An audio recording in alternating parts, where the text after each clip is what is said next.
और मेरे पंजाब को सेल ज़फ़र चट्ठा साहब ने जराइम से पाक करने का जो है वो तहिया किया हुआ है। इससे मेरा पंजाब जो है वो साफ़ और शफाफ होगा ऐसे जराइम पेशा लोगों से जो एक मुआशरे का नसूर हैं, जो इश्तिहारी मुल्ज़म हैं। खासकर ये जो हमारी लोकल पंजाब पुलिस है, अगर इसमें इतनी काबिलियत होती तो सीसीडी बनाने का कभी भी सोचा भी नहीं जा सकता था।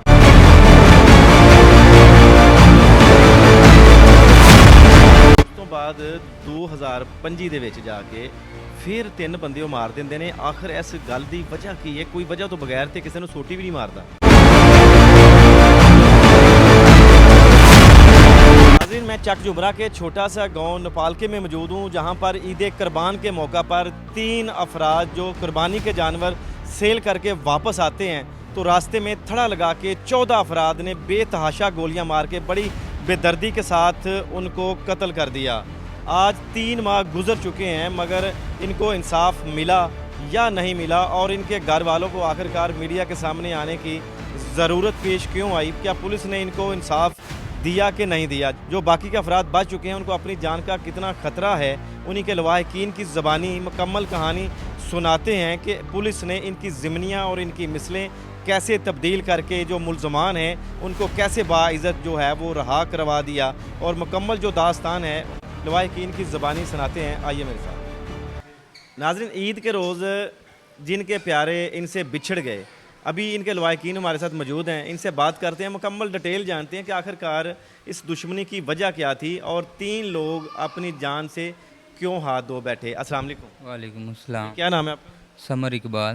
समर भाई, इन्ना वड्डा जुल्म ईद वाले दिन तुहाडे नाल होया, ਇਹ ਕੀ ऐसी वजह सी? भी चाचू मोहम्मद खान मेरे चाचू ने ते बाई तकी वो कज़न ने मेरे फूफो दे बेटे ने ते नासर अली जेड़े ने वो भी कज़न ने मेरे। ये मंडी ते गए ने डंगर वेचन ना, मुआशी वेचन। सुबह ही सी चांद रात नूं ये गए ने असर टाइम ते वापसी आ रहे सन। 14 बंदे सन जिन्हां ने साडे चाचू होरी भाई बेगनाह कतल कर दिते ने। कोई लड़ाई कोई वजह नहीं सी, कोई ना नहीं सी। वो क्रिमिनल बंदे ने, वो 7 नस्लों तो ही क्रिमिनल ने, रिकार्डड ने। अगे उन्हां दा रज़ा ज़िया जेड़ा उर्फ रज़ाक वैंस, उन्हें सांगले भी मर्डर किए ने 5 ते वो 3 मर्डर रह कर दिते। साडे पिंड भी उन्हें फैर मारे ने, 324 की बंदे दियां इत्थों लत्तां कटियां गईयां ने। अच्छा मेरे भाई, मैनूं दसो कि 14 बंदे थड़ा ला के तुहाडे अपने बंदियां दा उत्थे बैठे ने, की ऐसा कसूर सी? मतलब इस तो पहले भी तुहाडी कोई आपस दुश्मनी है ऐसी? हाँ जी, 2019 इन्हों ने मैनू फैर मारे सन। असलम उरा ने, रज़ा ज़िया उरा, ज़फ़र उरा ने ते उस तो बाद हुण फिर 3.5 कतल कर दिते ने। 2019 ਦੇ ਵਿੱਚ ਤੁਹਾਨੂੰ ਫੈਰ ਲੱਗੇ? जी, मैनू फैर वजे, मेरे कज़न नू फैर वजे। ਤੇ ਤੁਸੀਂ ਇਹਤਿਆਤ ਨਾ ਕੀਤੀ? ਮਤਲਬ ਉਹ ਨਹੱਤੀ ਗਏ ਸਨ, ਉਹਨਾਂ ਕੋਲ ਹਥਿਆਰ ਵਗੈਰਾ ਨਹੀਂ ਸਨ ਜਿਹੜੇ ਜਾਨਵਰ ਵੇਚਣ ਗਏ ਸਨ? नहीं उन्होंने कोल हथियार नहीं सन। वो शरीफ आदमी सन ते अपने जानवर वे सेल करके ते आ रहे सी वापस। रस्ते दे विच पिंड इंटर होए ने ते अगू 14 बंदे बैठे हुए सन, नाल नामलूम बंदे सन जिन्हां ने मौके ते मेरा चाचू फूफो दा बेटा कज़न ये कतल कर। ਤੁਹਾਨੂੰ ਕਿਸ ਤਰ੍ਹਾਂ ਤਲਾ ਮਿਲੀ ਕਿ ਤੁਹਾਡੇ ਜਿਹੜੇ ਕਿਆਮਤ ਆ ਗਈ ਹੈ ਤੁਹਾਡੇ ਖਾਨਦਾਨ ਤੇ? ਕਿਸ ਤਰ੍ਹਾਂ ਤਲਾ ਮਿਲਦੀ? इस फैर होंदे ने ते उत्थे मौके ते मौजूद सन मेरे फुफ्फो होरी ते शुएब सरफराज नू शेर खां, ये बंदे मौके ते मौजूद सन। ਤੁਸੀਂ ਵੀ ਉੱਥੇ ਪਹੁੰਚ ਗਏ? जी, असी भी उत्थे पहुँच गए ते साडे नाल बड़ा जुलम होया। साडे 3 बंदे बेगनाह कतल कर दिते ने। ਭਾਈ ਇਸ ਤੋਂ ਪਹਿਲੇ 2019 ਦੇ ਵਿੱਚ ਵੀ ਤੁਹਾਡੇ ਤੇ ਫਾਇਰਿੰਗ ਹੋਈ, ਤੁਹਾਡੇ ਕਜ਼ਨ ਤੇ ਫਾਇਰਿੰਗ ਹੋਈ, ਤੁਸੀਂ ਜ਼ਖਮੀ ਹੋ ਗਏ। ਉਸ ਤੋਂ ਬਾਅਦ 2025 ਦੇ ਵਿੱਚ ਜਾ ਕੇ ਫਿਰ 3 ਬੰਦੇ ਉਹ ਮਾਰ ਦਿੰਦੇ ਨੇ। ਆਖਰ ਇਸ ਗੱਲ ਦੀ ਵਜ੍ਹਾ ਕੀ ਹੈ? ਕੋਈ ਵਜ੍ਹਾ ਤੋਂ ਬਗੈਰ ਤੇ ਕਿਸੇ ਨੂੰ ਸੋਟੀ ਵੀ ਨਹੀਂ ਮਾਰਦਾ। जी, ये वजह कोई भी नहीं, बस वो हसद ने, हसद करते ने। क्रिमिनल बंदे ने, बत्ता मंगते ने। पिंड च उन्होंने जमीनां ते कब्जे कीते ने, ਨਜਾਇਜ਼ ਫਰੋਸ਼ ਨੇ। ऐद फरोश ने, क्रिमिनल बंदे ने, होर कोई वजह नहीं है उन्हां दी। ਉਸ ਤੋਂ ਬਾਅਦ ਤੁਹਾਡੇ ਕੋਲ ਪੁਲਿਸ ਆਈ, ਪੁਲਿਸ ਨੇ ਫਿਰ ਕੀ ਕੀਤਾ ਉਹਨਾਂ ਦੇ ਨਾਲ? पुलिस और बंदे पकड़े जी, 4 बंदे बेगनाह कर दिते ने। बाकी जेड़े बंदे पकड़े ने वो चलान किते ने, उन्हां ते हले रिकवरी नहीं पा रही। मतलब 14 ਦੇ 14 ਬੰਦੇ ਪੁਲਿਸ ਨੇ ਫੜੇ ਨਹੀਂ? नहीं, 14 ਦੇ 14 बंदे नहीं फड़े। 10 बंदे फड़े ने जिन्हां चों 4 बेगनाह कर दिते ने ਬਾਕੀ ਬੰਦੇ ਹਾਲੇ ਜਿਹੜੇ ਨੇ ਉਹ ਥਾਣੇ ਹੀ ਨੇ, ਉਹਨਾਂ ਤੇ ਹਾਲੇ ਰਿਕਵਰੀ ਨਹੀਂ ਪਾ ਰਹੇ। 3 ਮਹੀਨੇ ਹੋ ਗਏ ਨੇ, ਜੁਡੀਸ਼ੀਅਲ ਨਹੀਂ ਕੀਤਾ ਉਹਨਾਂ ਨੂੰ? ਨਹੀਂ 3 ਮਹੀਨੇ ਹੋ ਗਏ ਜੁਡੀਸ਼ੀਅਲ ਨਹੀਂ ਕੀਤਾ।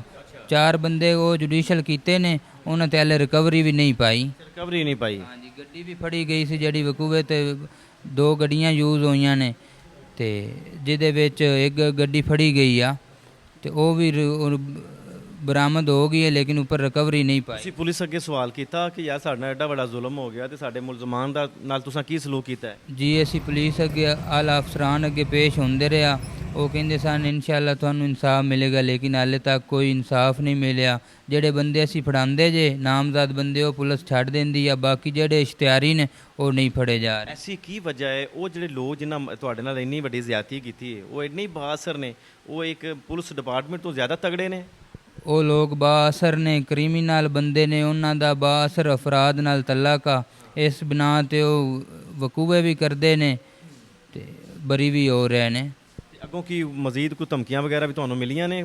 ਬਾਕੀ ਜਿਹੜੇ ਲੋਕ ਨੇ ਸਾਨੂੰ ਧਮਕੀਆਂ ਵੀ ਲਾਉਂਦੇ ਨੇ। ਜਿਹੜੇ 4 ਬੰਦੇ ਬੇਗਨਾਹ ਹੋ ਕੇ ਆਏ ਨੇ, ਪੁਲਿਸ ਨੇ ਕੀਤੇ ਨੇ, ਉਹ ਸਾਨੂੰ ਧਮਕੀਆਂ ਲਾ ਰਹੇ ਨੇ। ਬਾਕੀ ਜਿਹੜੇ ਇਸ਼ਤਿਹਾਰੀ ਨੇ, ਰਜ਼ਾ ਦਿਆ ਉਰਫ ਰਜ਼ਾਕ ਤੇ ਹਸਨ ਉਰਫ ਸੁਲਤਾਨ ਸਿਕੰਦਰ, ਇਹ ਸਾਨੂੰ ਧਮਕੀਆਂ ਵੀ ਲਾਉਂਦੇ ਨੇ, ਇਹ ਫੜੇ ਵੀ ਨਹੀਂ ਜਾ ਰਹੇ। ਸਾਡੀ ਆਲਾ ਅਫਸਰਾਨ ਅੱਗੇ ਅਪੀਲ ਆ ਵਜ਼ੀਰ ਆਜ਼ਮ ਮੁਹਤਰਮ ਮਰੀਮ ਨਵਾਜ਼ ਅੱਗੇ ਕਿ ਸਾਨੂੰ ਇਨਸਾਫ ਦਿੱਤਾ ਜਾਵੇ। IG ਡਾਕਟਰ ਉਸਮਾਨ ਅਨਵਰ ਅੱਗੇ ਸਾਡੀ ਅਪੀਲ ਆ, RPO ਫੈਸਲਾਬਾਦ, CPO ਫੈਸਲਾਬਾਦ, ਵੀ ਸਾਡੇ ਨਾਲ ਇਨਸਾਫ ਕੀਤਾ ਜਾਵੇ, ਸਾਡੇ ਮੁਲਜ਼ਮ ਪਕੜੇ ਜਾਵਣ। ਬਾਕੀ ਜਿਹੜੇ ਮੁਲਜ਼ਮ ਨੇ ਉਹ ਜੁਡੀਸ਼ੀਅਲ ਕੀਤੇ ਜਾਣ ਰਿਕਵਰੀਆਂ ਪਾ ਕੇ, ਸਾਡੀ ਇਹ ਅਪੀਲ ਆ। ਨਹੀਂ, ਜਿਹੜੇ ਤੁਸੀਂ ਕਹਿ ਰਹੇ ਹੋ ਕਿ ਜਿਹੜੇ 4 ਮੁਲਜ਼ਮ ਪੁਲਿਸ ਨੇ ਬੇਗਨਾਹ ਕਰ ਦਿੱਤੇ ਨੇ, ਕਿਸ ਬਿਨਾਂ ਤੇ ਕੀਤੇ ਨੇ? ਉਹ ਵਾਕਈ ਬੇਗਨਾਹ ਸਨ ਕਿ ਜਾਂ ਉਹਨਾਂ ਕੋ ਲੈ ਦੇ ਕੇ ਉਹਨਾਂ ਨੂੰ ਬੇਗਨਾਹ ਕਰ ਦਿੱਤਾ? ਲੈ ਦੇ ਕੇ ਬੇਗੁਨਾਹ ਕਰ ਦਿੱਤਾ। ਉਹਨਾਂ ਦਾ ਕਸੂਰ ਨਹੀਂ ਸੀ? ਉਹ ਮੌਕੇ ਤੇ ਮੌਜੂਦ ਸਨ, CDR ਲੋਕੇਸ਼ਨਾਂ ਸਾਡੇ ਕੋਲ ਮੌਜੂਦ ਨੇ, ਉਹ ਬੰਦੇ ਮੌਕੇ ਤੇ ਮੌਜੂਦ ਨੇ, ਮਾਰਨ ਵਾਲੇ ਨੇ, ਲੇਕਿਨ ਲੋਕੇਸ਼ਨਾਂ ਉਹ CDRਾਂ ਪੁਲਿਸ ਦੇ ਕੋਲ ਨਹੀਂ? ਪੁਲਿਸ ਦੇ ਕੋਲ ਨੇ, ਅਸੀਂ ਤਾਂ ਉਹਨਾਂ ਨੂੰ ਵਿਖਾਉਂਦੇ ਸੀ ਤੇ ਪੁਲਿਸ ਨੇ ਉਹ ਫਿਰ ਵੀ ਬੇਗੁਨਾਹ ਕਰ ਦਿੱਤੇ ਨੇ। ਕਿਹੜੀ ਮਜਬੂਰੀ ਪੁਲਿਸ ਦੀ? ਪੁਲਿਸ ਦੀ ਉਹ ਬਾਅਸਰ ਅਫਰਾਦ ਨੇ ਤੇ ਤਲਕ ਵਾਲੇ ਨੇ, ਪੈਸੇ ਵਾਲੇ ਨੇ। ਜਿਹੜੇ ਵਿਚਾਰੇ ਮਾੜੇ ਲੋਕ ਨੇ ਜਿਨ੍ਹਾਂ ਦਾ ਤਲਕ ਨਹੀਂ, ਜਿਹੜੇ ਬਾ ਅਸਰ ਨਹੀਂ, ਉਹ ਇਹ ਮੁਲਕ ਛੱਡ ਦੇਣ, ਚਲੇ ਜਾਣ ਇੱਥੋਂ? ਉਹਨਾਂ ਵਾਸਤੇ ਕੋਈ ਕਾਨੂੰਨ ਨਹੀਂ? ਉਹਨਾਂ ਵਾਸਤੇ ਬਿਲਕੁਲ ਕੋਈ ਕਾਨੂੰਨ ਨਹੀਂ। ਜਿਹੜੇ ਮਾੜੇ ਬੰਦੇ ਨੇ, ਇਹ ਬਾਅਸਰ ਅਫਰਾਦ ਲਈ ਹੈ ਕਾਨੂੰਨ ਸਭ ਕੁਝ। ਤੇ ਸਾਡੀ ਆਲਾ ਅਫਸਰਾਨ ਅੱਗੇ ਅਪੀਲ ਆ ਸਾਨੂੰ ਇਨਸਾਫ ਦਿੱਤਾ ਜਾਏ। ਤੁਹਾਡੀ ਮਤਲਬ ਕਿੰਨਾ ਕੁ ਤੁਹਾਡੀ ਜਾਨਾਂ ਨੂੰ ਖਤਰਾ ਹੈ? ਉਸ ਤੋਂ ਇਲਾਵਾ 3 ਤੇ ਲੋਕ ਤੁਹਾਡੇ ਮਿੱਟੀ ਦੇ ਥੱਲੇ ਚਲੇ ਗਏ, ਬਾਕੀ ਵੀ ਜਿਹੜੇ ਤੁਸੀਂ ਘਰਾਂ 'ਚ ਕੈਦ ਹੋ ਕੇ ਰਹਿ ਗਏ ਹੋ, ਕਿੰਨਾ ਖਤਰਾ ਹੈ ਤੁਹਾਨੂੰ? ਅਸੀਂ ਘਰਾਂ ਦੇ ਵਿੱਚ ਕੈਦ ਹੋ ਕੇ ਰਹਿ ਗਏ ਆ, ਸਾਡੇ ਬੱਚੇ ਸਕੂਲ ਨਹੀਂ ਜਾ ਰਹੇ, ਥ੍ਰੈਡ ਆ ਬਹੁਤ ਜ਼ਿਆਦਾ ਸਾਨੂੰ ਇਹਨਾਂ ਤੋਂ ਖਤਰਾ। 3 ਬੰਦੇ ਸਾਡੇ ਅੱਗੇ ਮਰਡਰ ਹੋ ਗਏ ਨੇ, ਪਿੱਛੋਂ ਵੀ ਸਾਨੂੰ ਬਹੁਤ ਇਹਨਾਂ ਤੋਂ ਖਤਰਾ। ਰਜ਼ਾ ਦਿਆ ਜਿਹੜਾ ਰਜ਼ਾਕ, ਉਹਨੇ ਅੱਗੇ ਸਾਂਗਲੇ ਵੀ ਮਰਡਰ ਕੀਤੇ ਨੇ, ਉਹ ਸ਼ੂਟਰ ਆ। 3 ਹੁਣ ਕਰ ਦਿੱਤੇ ਸੋ ਸਾਡੇ ਮਰਡਰ, ਉਹ ਵੀ ਨਹੀਂ ਫੜਿਆ ਜਾ ਰਿਹਾ। ਬਾਕੀ ਹਸਨ ਉਰਫ ਸੁਲਤਾਨ ਸਿਕੰਦਰ ਆ, ਉਹ ਵੀ ਨਹੀਂ ਫੜਿਆ ਜਾ ਰਿਹਾ। ਤੇ ਮਤਲਬ ਜੇ ਤੁਹਾਨੂੰ ਅਗਰ ਇਨਸਾਫ ਨਹੀਂ ਮਿਲਦਾ ਪੁਲਿਸ ਦੇ ਕੋਲੋਂ, ਜਾਂ ਤੁਹਾਨੂੰ ਅਦਾਲਤਾਂ ਇਨਸਾਫ ਨਹੀਂ ਦਿੰਦੀਆਂ, ਤੇ ਕੀ ਕਰੋਗੇ? ਅਸੀਂ ਤਾਂ ਅਦਾਲਤਾਂ ਤੋਂ ਪੁਲਿਸ ਕੋਲੋਂ ਇਨਸਾਫ ਹੀ ਮੰਗਾਂਗੇ। ਮਹੀਨੇ ਹੋ ਗਏ ਨੇ, ਅਦਾਰਿਆਂ ਦੀ ਕੀ ਪੇਸ਼ਰਫਤ ਤੁਹਾਡੇ ਨਾਲ? ਅਦਾਰਿਆਂ ਦੀ ਕੋਈ ਪੇਸ਼ਰਫਤ ਨਹੀਂ ਫਿਲਹਾਲ ਤਾਂ। ਬੰਦੇ ਜਿਹੜੇ ਫੜਦੇ ਨੇ ਉਹ ਛੱਡ ਦਿੰਦੇ ਨੇ। ਇੱਕ ਨਵਾਂ ਅਦਾਰਾ ਵੀ ਤੇ ਬਣਿਆ ਹੈ ਤੁਹਾਨੂੰ, ਤੁਸੀਂ ਉੱਥੇ ਨਹੀਂ ਅਪੀਲ ਕੀਤੀ ਉਹਨਾਂ ਕੋਲ ਜਾ ਕੇ? ਸਾਡੇ ਸੁਹੇਲ ਜ਼ਫਰ ਚੱਠੇ ਅੱਗੇ ਵੀ ਅਪੀਲ ਆ, ਸਾਡਾ ਕੇਸ CCD ਨੂੰ ਦਿੱਤਾ ਜਾਏ। ਬਾਕੀ ਜਿਹੜੇ ਇਸ਼ਤਿਹਾਰੀ ਨੇ ਉਹ ਵੀ ਫੜੇ ਜਾਣ, CCD ਸਾਡੇ ਕੇਸ ਨੂੰ ਹੈਂਡਲ ਕਰੇ। ਸਾਡੇ ਨਾਲ ਬੜਾ ਜ਼ੁਲਮ ਹੋਇਆ, 3 ਮਰਡਰ ਹੋਇਆ, ਇਸ ਤੋਂ ਵੱਡਾ ਜ਼ੁਲਮ ਹੋਰ ਹੋ नहीं सकता। बेगुनाह साढ़े बंदे मार देते ने। नाज़रीन, ये देखिएगा कि इस घर का जो नौजवान है उसकी भी बस एक ही इल्तिजा है कि बस हमें इंसाफ चाहिए, और ये डरे और सहमे अपने घर में बैठे हुए हैं। और जब अगर इनको अदारे इंसाफ नहीं देंगे तो आखिरकार ये ख़ुद मजबूर होंगे, कम से कम अपने तहफ़्फ़ुज़ के लिए तो औज़ार जो है, वो हथियार जो है वो उठाएंगे। और मेरे पंजाब को सुहेल ज़फ़र चट्ठा साहब ने जराइम से पाक करने का जो है वो तहिया किया हुआ है। कैसे मेरा पंजाब जो है वो साफ़ और शफाफ होगा ऐसे जराइम पेशा लोगों से, जो एक मुआशरे का नसूर हैं, जो इश्तिहारी मुलज़म हैं, उनको पुलिस आखिरकार पकड़ क्यों नहीं रही? पुलिस की मजबूरियाँ क्या मजबूरियाँ ऐसी कि उनको पकड़ नहीं रही है? और ख़ासकर ये जो हमारी लोकल पंजाब पुलिस है, अगर इसमें इतनी काबिलियत होती तो CCD बनाने का कभी भी सोचा भी नहीं जा सकता था। और जितनी भी अब उम्मीदें हैं वो CCD के ऊपर लोग अब लगाए बैठे हुए हैं।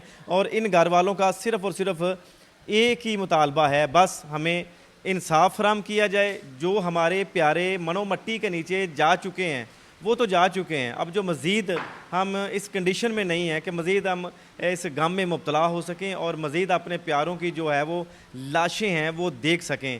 جو ہمارے چھوٹے چھوٹے بچے ہیں وہ گھروں تک محصور ہو کے رہ چکے ہیں. کوئی مسجد تک نہیں جاتا دین کی تعلیم حاصل کرنے، یا کوئی سکول تک نہیں اور دنیاوی جو تعلیمیں حاصل کرنے کے لیے نہیں جا رہا. اور جو خواتین ہیں وہ ڈری ہوئی، سہمی ہوئی، ان کی آواز بھی جو ہے وہ نہیں نکل رہی ہے. اور ان کا صرف ایک مطالبہ محترمہ مریم نواز کے سامنے کہ خدا کے لیے ہمیں انصاف فراہم کیا جائے. جو ہمارے ملزمان ہیں ان کو پکڑا جائے اور جو ان کی سزا بنتی ہے وہ ان کی سزا دی جائے. اگر وہ نہیں ہے تو سہیل ظفر چٹھا صاحب سے بھی انہوں نے اپیل کی ہے کہ جو ہمارا کیس ہے وہ فی الفور لیا جائے اور ملزمان جو ہیں جو معاشرے کے لیے نصور ہیں، جو ہماری مزید جانوں سے کھیل سکتے ہیں، ان کو پکڑا جائے. ملتے ہیں اگلی ویڈیو میں. آپ اور ہم سب کا اللہ نگہبان.